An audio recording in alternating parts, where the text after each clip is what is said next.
Terceiro milagre. Senhor, livra-nos do maligno. Desde a criação, o ser humano tem de enfrentar seduções e tentações do diabo. Gênesis 3:1. Basicamente, são três as tentações mais conhecidas: a da riqueza, valorização dos bens materiais acima dos espirituais; a do poder, fascinação por dominar tudo e todos; e a do orgulho, desejo de ser superior e de colocar até mesmo Deus à prova. Lembremos que o próprio Jesus sofreu essas tentações e as venceu. Mateus 4, 1 a 11. A tentação de Jesus manifesta a maneira própria que o Filho de Deus tem de ser o Messias, ao contrário da que lhe propõe Satanás e que os homens desejam atribuir-lhe. É por isso que Cristo venceu o tentador por nós. Catecismo da Igreja Católica, parágrafo 540. Não por ser divino, pois ele foi tentado na sua condição humana, e sim porque estava cheio do Espírito Santo e fez a experiência do amor incondicional do Pai em toda a sua plenitude e totalidade. É nesse ponto que a humanidade falha, pois não temos consciência da magnitude desse amor por nós. Não buscamos experimentar a presença de Deus, não pedimos a força do Espírito Santo e sucumbimos a essas tentações com as quais nos deparamos. O ser humano tornou-se hedonista, vive em busca do prazer, e narcisista, considera que amar somente a si mesmo é o suficiente. Isso o distancia de Deus e o impede de reconhecer o senhorio de Jesus. Infelizmente, temos tendência ao pecado. Deixamo-nos seduzir por tudo o que nos atrai. Trazemos dentro de nós o bem e o mal, o cordeirinho e o monstro. E o que vai aflorar é o que mais alimentamos. Por isso, devemos estar abastecidos em Deus e fortalecidos em Jesus. No trecho do Evangelho que segue, o próprio diabo dá testemunho do milagre operado por Jesus ao libertar e salvar um homem endemoniado. Jesus e seus discípulos chegaram do outro lado do mar, a região dos Gerazenos. Logo que Jesus desceu do barco, caminhou ao seu encontro, vindo dos túmulos um homem possuído por um espírito impuro. Habitava no meio das tumbas e ninguém podia dominá-lo, nem mesmo com correntes. Muitas vezes já o haviam prendido com grilhões e algemas, mas ele arrebentava os grilhões e estralhaçava as correntes, e ninguém conseguia subjugá-lo. E sem descanso, noite e dia, perambulava pelas tumbas e pelas montanhas, dando gritos e ferindo-se com pedras. Ao ver Jesus de longe, correu e prostrou-se diante dele, chamando em alta voz: Que queres de mim, Jesus, Filho de Deus Altíssimo? Conjuro-te, por Deus, que não me atormentes. Com efeito, Jesus lhe disse: Sai deste homem, espírito imundo. E perguntou-lhe: Qual é o teu nome? Respondeu: Legião é o meu nome, porque somos muitos. E rogava-lhe insistentemente que não os mandasse para fora daquela região. Ora, havia ali, pastando na montanha, uma grande manada de porcos. Rogavam-lhe então os espíritos impuros, dizendo: Manda-nos para os porcos, para que entremos neles. Ele o permitiu, e os espíritos saíram, entraram nos porcos, e a manada, cerca de 2.000, se arrojou no precipício abaixo, e afogavam no mar. Os que apacentavam fugiram e contaram o fato na cidade e nos campos. E as pessoas acorreram a ver o que havia acontecido. Foram até Jesus e viram o endemoniado sentado, vestido e em são juízo, aquele mesmo que tivera a legião. e ficaram com medo. As testemunhas contaram-lhes o que acontecera com o demoniado e o que houve com os porcos. Começaram então a rogar-lhe que se afastasse do território. Quando entrou no barco, aquele que fora endemoniado rogou-lhe que o deixasse ficar com ele.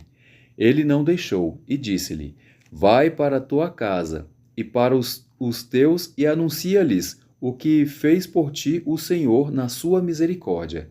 Então ele partiu e começou a proclamar na Decápole o quanto Jesus fizera por ele, e todos ficaram espantados. Marcos 5, de 1 a 19. O texto relata a visita de Jesus à região dos Gerazenos, ou Gadarenos. Esta última, uma expressão usada por Mateus, era uma região pagã sob influência de cultos romanos, que, naquele tempo, integrava a chamada Decápolis, grupo de 10 cidades de origem grega. Na cultura judaica, não é permitido criar porcos e alimentar-se de sua carne, porque esses animais são considerados impuros. No entanto, os habitantes locais eram pagãos e mantinham uma manada de aproximadamente 2.000 animais. Vale lembrar que cruzar as fronteiras de Gadara era uma atitude mal vista pela comunidade judaica e motivo de um falatório ainda maior do que o que passar por Samaria, conforme vimos no capítulo sobre o segundo milagre. No entanto, Jesus não se intimidou diante dessas restrições, o que me faz lembrar da exortação feita pelo Papa Francisco aos participantes da 10ª Assembleia Geral do Conselho Mundial de Igrejas, recomendando que avancem pelas periferias existenciais. De fato, Jesus foi o primeiro a fazê-lo, a transitar por tais regiões. Retomando a história, quando desembarcou, Jesus se deparou com um morador possesso. O texto de Marcos conta de uma forma bastante triste que ele vivia entre os túmulos. Não existiam cemitérios como os atuais, e os corpos eram colocados em sepulcros cavados nas pedras. Então, o homem vivia nessas cavernas. Muitas pessoas minimizam a capacidade de atuação do mal. Outras lhe atribuem uma força extrema. Ambas as posições estão equivocadas. Isso porque o inimigo existe, sim, e seu objetivo é enfraquecer a nossa fé e nos separar de Deus. Por outro lado, seu poder é basicamente limitado, afinal, esse foi um dos benefícios alcançados pelo sangue de Jesus derramado na cruz. O Catecismo da Igreja Católica, parágrafo 1708, ensina: Por sua paixão, Cristo livrou-nos de Satanás e do pecado. Ele nos mereceu a vida nova no Espírito Santo. Sua graça restaura o que o pecado deteriorou em nós. Segundo Santo Tomás de Aquino, no sermão E não nos deixeis cair em tentação, 81-84, o homem é tentado pela própria carne, pelo diabo e pelo mundo. Como é por quem é o homem tentado? Como e por quem é o homem tentado? A carne tenta o homem de 2 modos. Primeiro, instigando o homem para o mal, pela procura de gozos carnais, que são sempre ocasião de pecado. Em segundo lugar, a carne nos tenta desviando-nos do bem, pois o espírito por si mesmo se deleita sempre com os bens espirituais, mas o peso da carne estrava o espírito. Ora, uma vez a carne dominada, outro inimigo aparece, o diabo, contra quem é enorme nossa luta. O diabo age astutamente nas tentações, assim como um general de exército que sitia uma fortaleza, considera os pontos fracos que quer atacar. o diabo considera onde o homem é mais fraco, para aí tentá-lo. E por isso, tenta-o nos vícios a quem o homem subjuga pela carne. É mais inclinado como o vício da ira, da soberba e outros vícios espirituais. O mundo, por sua vez, nos tenta de duas maneiras. Em primeiro lugar, por um desejo desmensurado das coisas temporais. A cupidez é raiz de todos os males. 1 Timóteo 6,10, diz o apóstolo. Em segundo lugar, o mundo nos incita ao mal, por medo das perseguições e dos tiranos. Estamos envolvidos pelas trevas. João 3,19. Pois todos os que quiserem viver piamente em Cristo Jesus sofrerão perseguição. 2 Timóteo 3,12. Escreve São Paulo. E o Senhor recomenda a seus discípulos: não temais os que matam o corpo. Mateus 10:28. Ainda sobre a forma de agir do inimigo, Padre Gabriele Amoff, exorcista da Arquidiocese de Roma, em seu livro Um Exorcista, escreve que há também a ação nefasta extraordinária de Satanás, isto é, aquela que Deus lhe consente somente em determinados casos. De acordo com o estudioso, a ação do inimigo pode assumir 5 formas. Sofrimentos físicos. Estes são os fenômenos sobre os quais tomamos conhecimento na vida de diversos santos, como São Paulo da Cruz, São Pio de Petrocina, São João Maria Vianney e Santa Teresa d'Ávila, entre outros quais foram feridos e flagelados por demônios. Possessão diabólica. Trata-se do tipo de tormento mais grave, que surge quando o demônio toma posse de um corpo, não de uma alma, fazendo-o agir ou falar como ele quer, não podendo a vítima resistir e não sendo moralmente responsável por isso. Essa forma de ação, que inclui falar línguas desconhecidas, demonstrar força sobre-humana, revelar segredos, costuma ser retratada em produções cinematográficas, como no filme O Exorcista. No Evangelho, encontramos o exemplo do homem possesso de Gadara. Vale ressaltar que existe uma gama variada de possessões, com diferenças quanto à sua gravidade e aos seus sintomas. Vexação diabólica.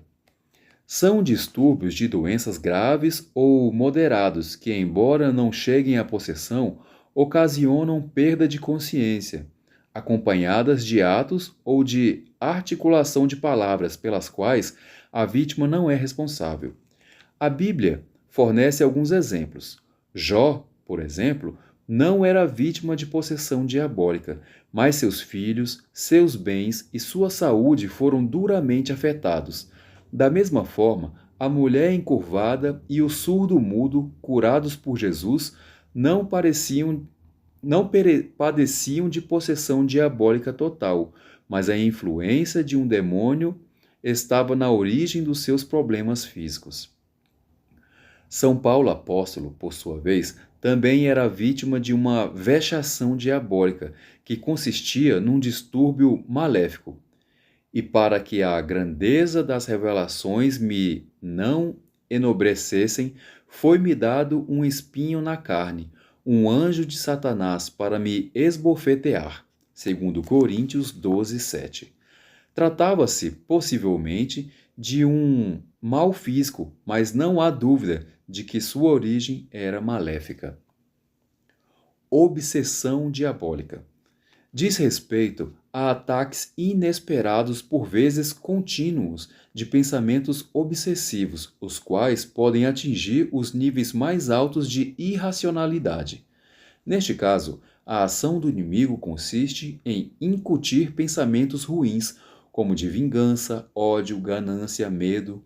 Por não conseguir libertar-se, a pessoa vive num contínuo estado de prostração, desespero e até propensão ao suicídio.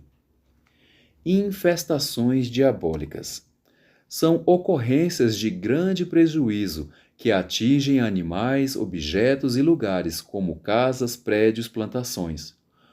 Poucas pessoas se dão conta, mas o diabo é dotado de inteligência angelical, pois se trata de um anjo que decaiu, chamado Lúcifer. Também possui o dom da ciência e capacidade analítica extrema. Por isso, consegue identificar nossas inclinações e fraquezas e as usa contra nós. Mas por que Deus permite que isso aconteça? Na verdade, nós somos um campo no qual Deus age como um semeador do bem. Sabe aquele ditado que diz: em se plantando tudo dá? Pois é, somos um terreno fértil para o bem, mas também para o mal, cabendo-nos decidir o que irá vingar em nosso solo. Enquanto Deus planta a palavra, o inimigo tenta infiltrar o mal. Então, nós é que devemos dar a resposta sobre qual das duas sementes irá florescer. Uma coisa interessante é que quanto mais perto ficamos de Deus, mais incomodamos o capeta. São João Maria Vianney, citado como exemplo de sofrimento físico, comprova essa tese, pois durante a noite o diabo não o deixava dormir, chegando a atear fogo às palhas de seu colchão. Já Santa Teresa d'Ávila era arranhada por ele, que agia como se fosse um gato. Outros santos também tiveram que travar combates por estarem próximos de Deus. A palavra diabo origina-se do grego diabolon, que significa divisão, oposição.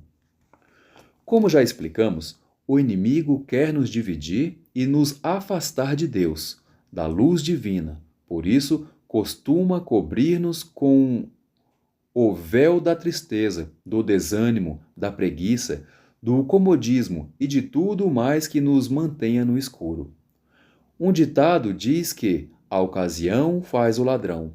O que faz sentido, porque, uma vez prisioneiros nesse cenário de escuridão, somos assolados por pensamentos ruins até que sucumbimos.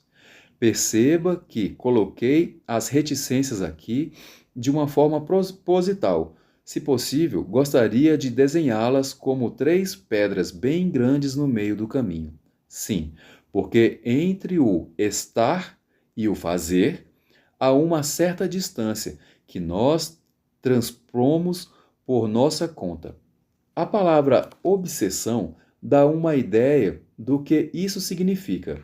Existe um determinado momento em que o que era apenas uma manifestação de um desejo maléfico se transforma em uma obsessão. Ficamos obcecados e, por fim, sucumbimos praticando o mal. É importante lembrar que o fato de se tratar de uma influência externa não nos exime da nossa responsabilidade. O inimigo planta sim, ninguém está tirando a culpa dele, mas quem rega somos nós. Por essa razão, no ato penitencial, confessamos que pecamos por pensamentos, palavras e obras. Assim, temos que ficar sempre muito atentos ao nosso terreno interior, aquilo que está crescendo neste campo. Se não preservarmos, o mal pode tomar conta de nós. Sucumbir às tentações implica um alto preço a pagar, pois significa vender a alma para o diabo, literalmente.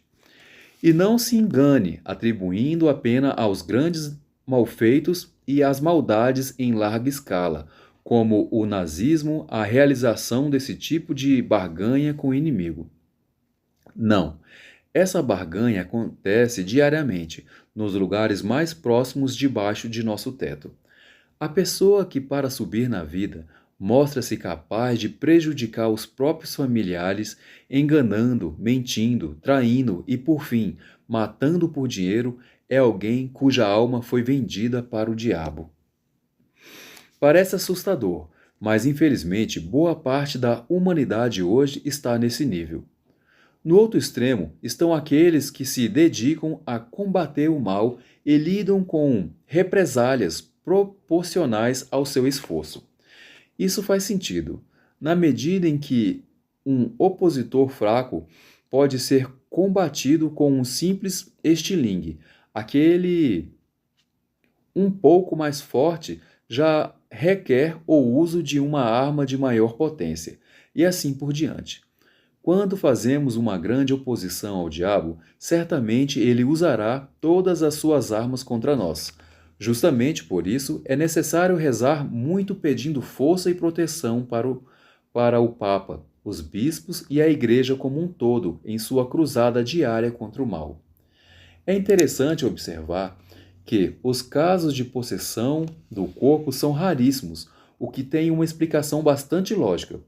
O diabo não é bobo, não gosta de mostrar o quanto é feio, o que se torna inevitável quando toma conta do corpo de um ser humano e o desfigura completamente. Por isso, sua estratégia vai na direção oposta, ou seja, não quer mostrar de forma explícita o mal que pode causar a uma vida, caso contrário, ninguém mais o seguirá. De acordo com uma lenda antiga, o diabo tinha os pés de pato e se disfarçava ora de homem atraente para tentar as mulheres, ora de uma belíssima mulher para tentar os homens. Não se trata de acreditar ou não nessa história. O fato é que a analogia está correta. O diabo sempre se disfarça de algo extremamente bom. A tentação nunca é feia, sem graça, sem sabor. Desse modo, não seria tentação, mas sim dissabor. É verdade que a ciência avançou muito desde os tempos do relato de Marcos sobre o homem possesso até os dias atuais, e muitos insistem em atribuir esse tipo de insistência a um mal psíquico, sobre o qual não havia informação naquela época.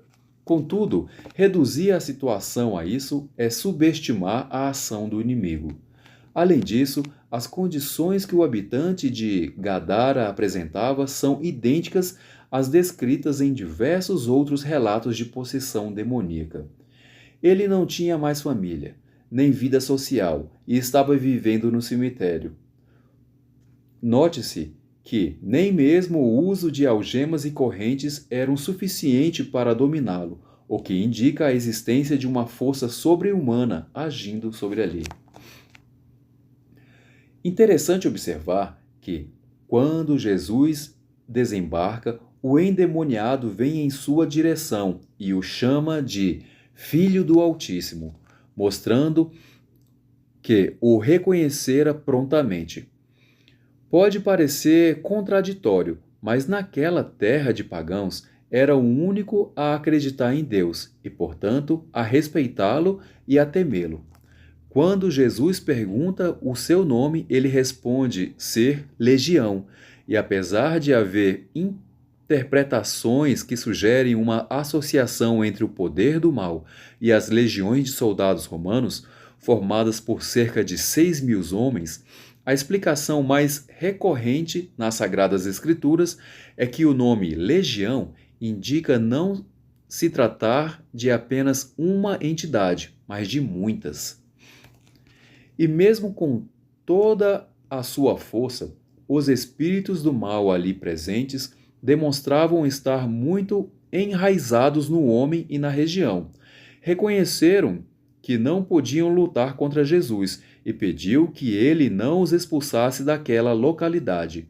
Poderiam ter pedido para permanecer no corpo do homem, mas mostraram-se mais preocupados em não deixar a região, que estava sob o seu domínio, razão pela qual se voltaram aos porcos. Jesus permitiu essa migração para o corpo dos animais, o que, por si, só deixa claro que o inimigo não pode fazer nada sem a permissão de Deus e a nossa. Isso não significa que Deus quer que caiamos nas garras de Satanás. Ao contrário, sua intenção é trazer-nos para mais perto de si, mas para isso temos de recusar as tentações do diabo. A tentação é uma forma de liberdade que Deus nos dá para optarmos por amá-lo ou não. Se não fôssemos provados, se não tivéssemos essa possibilidade, que liberdade teríamos? Então, Deus permite, mas ele é consultado. Conforme explicou Santo Antão, quem não tiver sido tentado não poderá entrar no reino dos céus. Se suprimires a tentação, ninguém se salvará. Ainda segundo a mente do santo, as tentações são manifestamente uma condição para se entrar no céu. É através das tentações que o homem obtém um faro de Deus verdadeiro. Sem tentação, o homem estaria no perigo de apoderar-se de Deus e torná-lo inofensivo e inócuo. Pela tentação, porém, o homem experimenta excitacionalmente a sua distância de Deus, sente a diferença entre o homem e Deus. O homem permanece em luta constante, enquanto Deus repousa em si mesmo. Deus é o amor absoluto, enquanto o homem é continuamente tentado pelo maligno. Quanto aos porcos, por que o diabo teria pedido para entrar neles? Porque eram sem valor? Não. Os porcos eram os animais mais abundantes e a fonte de renda para os moradores da região, resultando em muito prejuízo ao povo caso fossem destruídos. Mas a estratégia do inimigo não para por aí e revela toda a sua astúcia. Ele sabia que, ao verem o homem libertado pelo poder de Jesus, todos ficariam encantados e aceitariam a sua palavra. Então decidiu minar o poder de discernimento das pessoas, causando um estrago naquilo em que davam mais valor, os bens materiais. Jesus escolheu o homem e expulsou o demônio. A cidade escolheu os porcos e expulsou Jesus.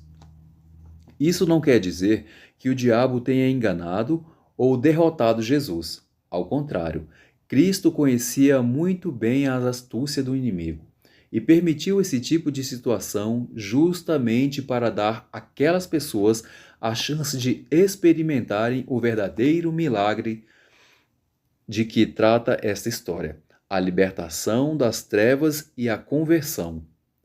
Essa era a tomada de posição que os gesarenos poderiam ter assumido, a mesma que Deus nos oferece todos os dias. Só depende de nós a operação desse milagre em nossa vida. Mas, como no relato, o inimigo é sempre e será ardiloso, por isso nunca será fácil vencê-lo. Conforme afirma o apóstolo Paulo, o homem velho tem que morrer a cada dia. Conferir 2 Coríntios 4:16. Temos que aprender a ansiar pelas coisas do alto, as coisas de Deus, do Espírito Santo.